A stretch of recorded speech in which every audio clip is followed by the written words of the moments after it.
Je vais revenir.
La question est maintenant susceptible de surgir dans l'esprit de l'auditeur.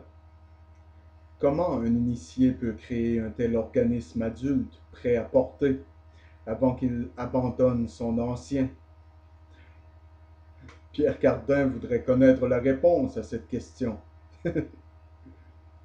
La réponse à cette question, selon les mystères et selon les francs-maçons, inclut une compréhension de la loi d'assimilation, mais il faut dire en premier lieu que personne qui vient tout juste de prendre conscience du monde spirituel et a peut-être appris à fonctionner dans le corps spirituel que tout récemment n'est en mesure de réaliser cet exploit. Voilà comment ils couvrent leurs fesses, les amis, parce que vous n'apprenez jamais à réaliser cet exploit, mais au moment où vous découvrez ce fait, vous avez été initié au plus haut niveau et vous comprenez ce que tout cela est vraiment de toute façon. Parce que le seul véritable secret caché au plus haut niveau de l'ensemble de ces soi-disant organisations fraternelles, religions des mystères, etc., est de savoir comment contrôler d'autres personnes en faisant miroiter la promesse d'un secret qui n'existe pas devant leurs yeux, jusqu'à ce qu'ils apprennent à faire miroiter ce secret et deviennent l'un des Illuminati, ou l'un des chefs de file dans cette escroquerie, parce que c'est exactement ce que c'est, une arnaque. Selon eux, cela nécessite un développement spirituel beaucoup plus élevé, et seuls ceux qui sont très élevés dans l'échelle de l'initiation à notre époque actuelle sont en mesure de réaliser cet exploit. Bonne chance! La méthode est, cependant, dite être comme suit. Lorsque la nourriture est introduite dans le corps de quelqu'un, qu'il soit un adepte ou un ignorant, la loi d'assimilation est qu'il doit d'abord maîtriser chaque particule et la conformer à lui-même. Il doit maîtriser et vaincre la vie cellulaire individuelle avant qu'elle puisse devenir une partie de son corps. Lorsque cela est fait, la cellule va demeurer avec lui pour un temps plus ou moins long, conformément à la constitution et à la place dans l'évolution de la vie qui se trouve dans la cellule.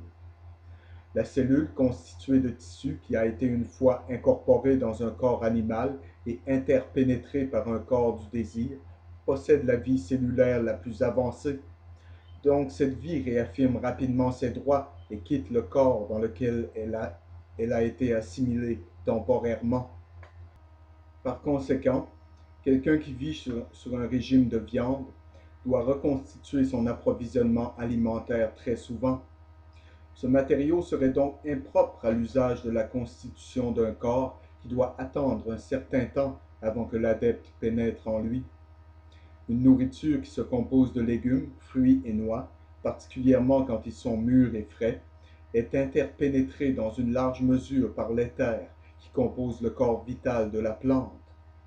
Ils sont beaucoup plus faciles à maîtriser et à intégrer dans la policy du corps, et ils restent plus longtemps dans le corps avant que la vie cellulaire individuelle puisse s'affirmer. Donc l'adepte qui souhaite construire un corps prêt à porter avant qu'il ne quitte l'ancien, le construit naturellement de légumes frais, de fruits et de noix, en les prenant dans le corps qu'il utilise tous les jours, où ils deviennent soumis à sa volonté, une partie de lui-même. Maintenant, les amis, je l'ai déjà dit avant, et je vous le redis, que l'industrie de la viande serait éliminée du marché, que le secteur de l'élevage serait détruit, que le végétarisme serait promu et prévaudra. À quoi d'autre vous attendiez-vous des fils de Caïn? Vous souvenez-vous? Caïn regarda le terrain et n'était pas satisfait du nombre de brins d'herbe qui poussaient sur le terrain, et il cultiva le terrain et doubla la production d'herbe. Abel, d'autre part, fit comme lui a chargé son Dieu, et il prit soin des animaux dans le champ. Et lorsque les sacrifices ont été offerts, Dieu n'était pas content de l'offrande de Caïn et la rejeta. Et donc Caïn, dans un accès de rage jalouse, tua son frère Abel. Et c'était le premier meurtre, représenté par les singes dans 2001. Je ne dis pas que c'est bien, je ne dis pas que c'est mal, je dis simplement que c'est ce que c'est, et c'est ce que ces gens croient, et c'est ce que beaucoup d'entre vous croient, je le sais. Le corps spirituel d'un homme est bien sûr très grand et puissant. Il sépare une partie de cela et fait un moule ou une matrice dans laquelle il peut construire chaque jour des particules physiques superflues à la nutrition de l'organisme qu'il utilise. Peu à peu, après avoir assimilé un surplus considérable de nouveaux matériels, il peut également puiser du corps actuel qu'il porte de la matière qui peut être incorporée dans le nouveau corps. Ainsi, au fil du temps, il transmute progressivement un corps dans l'autre, et lorsque le point est atteint où le vieux corps est si décharné que cela serait visible au monde extérieur et soulèverait des questions, il aurait équilibré la matière afin que le nouvel organisme soit prêt à porter, et il peut sortir de l'ancien dans le nouveau. Des conneries absolues, au cas où vous n'avez pas encore compris cela, les amis.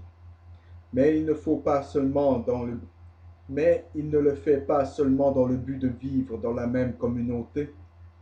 Il est possible pour lui, en raison de ses vastes connaissances, d'utiliser le même corps pendant des siècles d'une telle manière qu'il semble encore jeune, car il n'est pas soumis à l'usure, comme nous, communs des mortels, provoquons par nos passions, nos émotions et nos désirs.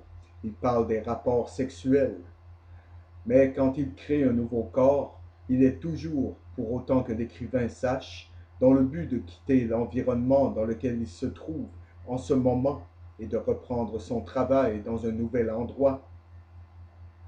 C'est en raison de ce fait que nous entendons parler d'hommes comme Cagliostro, Saint-Germain et d'autres qui un jour, ils prétendent, sont apparus dans un environnement particulier, ont entrepris un travail important et sont ensuite disparus.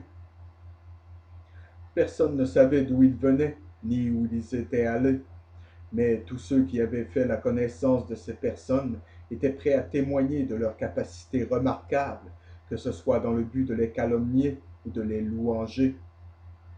Cette transition de l'adepte de la domination de la mort au royaume de l'immortalité était indiquée par le sceau audacieux d'Hiram Abiff, le grand maître ouvrier du temple de Salomon, dans la mer bouillonnante de métal fondu, et son passage à travers les 9 couches en forme d'arc de la terre qui forment le chemin de l'initiation. Également dans le baptême de Jésus et la descente subséquente du Golgotha dans la région souterraine où son corps vital est toujours maintenu en attendant le jour de la sortie finale de l'Esprit du Christ au second avènement.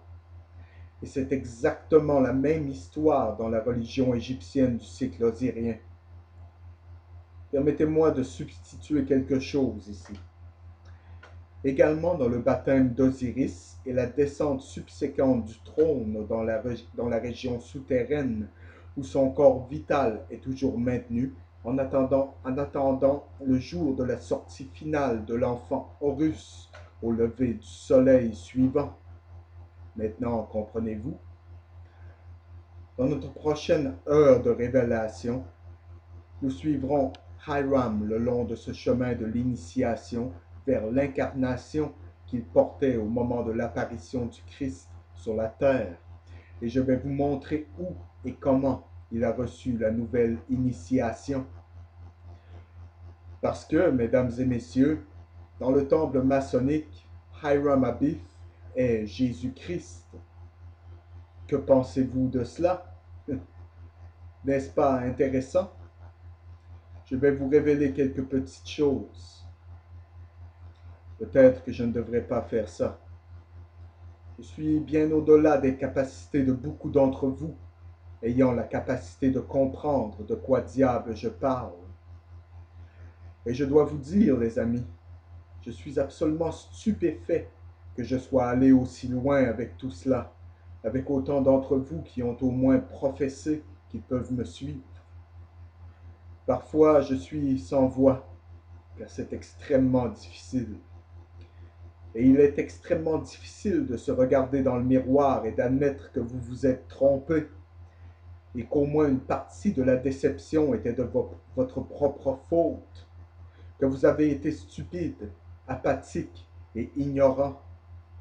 Et il est difficile de venir à la réalisation que vous devez le faire afin de changer votre vie et d'aller plus loin dans l'avenir en vivant dans la lumière de la vérité plutôt que dans l'obscurité du mensonge. Les mages, les prêtres du grand mensonge, les prêtres de la tromperie qui pratiquent l'art de la magie. Et c'est ce qu'est la magie. La magie est l'habilité à perpétrer le mensonge, à créer une illusion à laquelle les gens croient, de tenir une main dans les airs d'un geste, et tous les yeux dans la foule suivent cette main, tandis que l'autre main libère la colombe qui s'envole des manches du bras levé. Nous vivons des vies ancrées dans la tromperie. Shakespeare avait raison quand il a dit « Le monde entier est un théâtre, et tous, hommes et femmes, n'en sont que les acteurs. » Absolument correct. Il comprenait. Et il y en a qui disent que la raison pour laquelle il comprenait est la raison de la grandeur de ces pièces, qui sont toutes construites autour des mystères et comportent des couches cachées sous des couches de symboles et de significations cachées, ont été en fait écrites par Sir Francis Bacon, qui a également écrit un livre intitulé The New Atlantis,